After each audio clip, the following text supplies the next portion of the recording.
தாம்பரம் ரயில் நிலையத்தில் 4 கோடி ரூபாய் பறிமுதல் செய்யப்பட்டது தொடர்பாக நெல்லை பாஜக வேட்பாளர் நயினார் நாகேந்திரனுக்கு இரண்டாவது முறையாக சம்மன் வழங்கப்பட்டுள்ளது.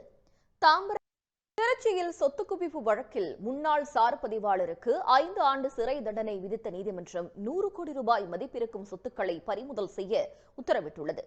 திருச்சி மாவட்டத்தில் அருணாச்சல பிரதேசத்தில் சீன எல்லையை ஒட்டியிருக்கும் திபெங் மாவட்டத்தில் பயங்கர நிலச்சரிவு ஏற்பட்டது.